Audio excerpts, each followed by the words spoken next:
Hello, my name is Benjamin Hart. I'm an American attorney and the managing director of Integrity Legal here in Bangkok, Thailand. As well, the title of this video probably does not give a great deal of a clue as to what we're talking about in here.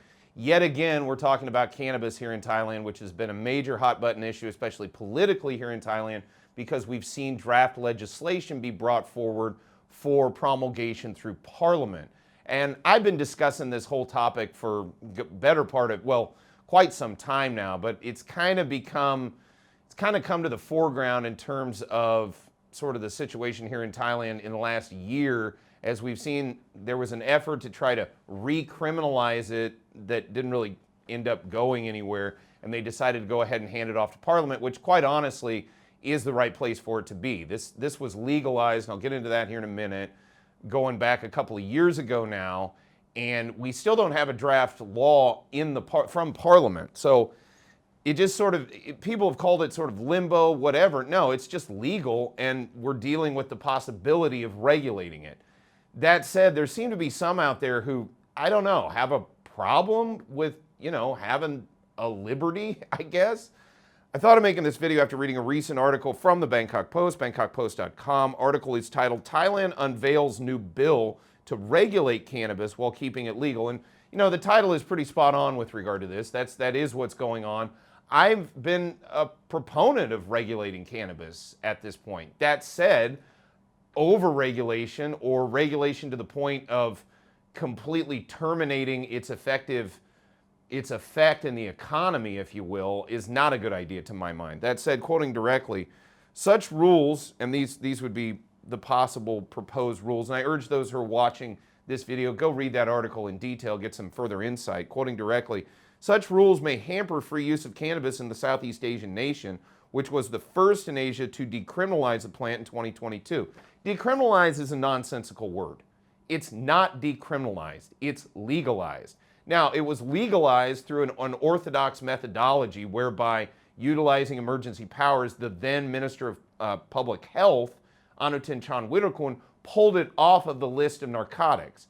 But then when the emergency decree ended, it basically can't just unilaterally be put back on there due to what we've discussed in many other videos, in my opinion, due to what's called the doctrine of codification, which is a major pillar of the civil law system.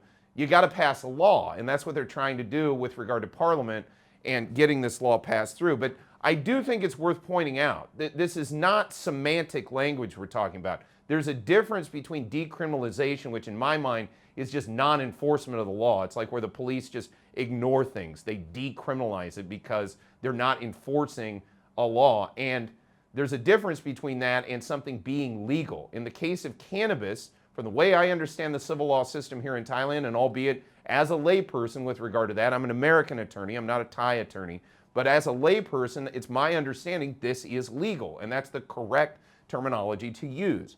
Quoting further, a legal vacuum has allowed more than 9,400 cannabis dispensaries to open nationwide, with many in popular tourist areas and business districts in Bangkok and beyond. A legal vacuum? No, it's not. Liberty is not a legal vacuum. That's silliness. 9,400 stores open, small businesses open, because a new product was brought onto the market. And quite honestly, this is a massive possible cash crop for Thailand. And Thailand has first mover advantage and will end up, in my opinion, if she makes good moves with regard to the issue of legalization of cannabis, will end up with substantial comparative advantage down the road economically in terms of this product. But again, that will come from thinking logically and from operating in a dispassionate legal manner. And what am I talking about here? I'm talking about not walking around saying that just something being legal is some sort of legal vacuum. A liberty is not a legal vacuum. Thais have the ability now to partake in cannabis. That's just the way it is. That's not a legal vacuum. There's no vacuum here. Where does this propensity for constant nanny-mindering come from, quite frankly? I don't understand the people that think this way, frankly, that having a freedom is somehow a legal vacuum. That's silliness to me. Quoting further and quoting directly, quote, "The bill provides for wider uses of cannabis to be in line with reality, but it still requires the supervision of licensed medical practitioners, unquote, Prasechai Nunwal, a pro-cannabis activist, said in a Facebook post. Yeah, and that's a good point. I've thought this before too. I've thought the whole recreational versus medicinal dialectic was nonsensical. This should be handled the same way alcohol and tobacco is handled. You don't ever hear anybody talking about having a medicinal beer, but alcohol has medicinal properties.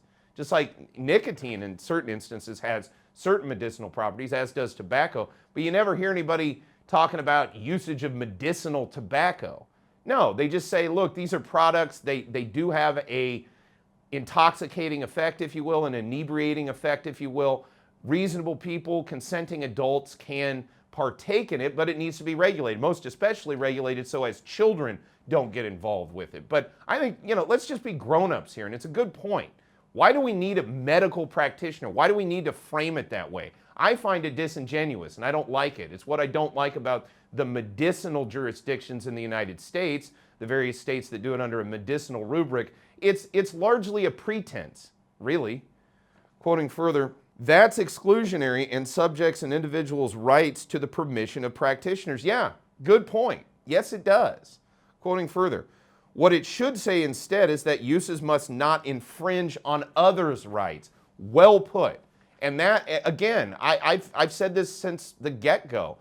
For example, foreigners who are smoking this outside and causing a nuisance to people, the police talked about it some years back. They said, look, we don't want you smoking outside. I did the video on it. The dude abides, keep it inside. I was referencing I think it was a newspaper article from Seattle where they came up with that sort of slogan, the dude abides, keep it inside. Similar situation here. Yes, it's legal, but don't cause a nuisance to people. I think that's well put. And again, we deal with the same thing with regard to alcohol. You can drink alcohol, but if you get behind the wheel of a car and you're intoxicated, well, that's criminal. That infringes on others' rights. Again, I think that's a very commonsensical approach to take, and I just wonder who these people are that look at liberties as a legal vacuum.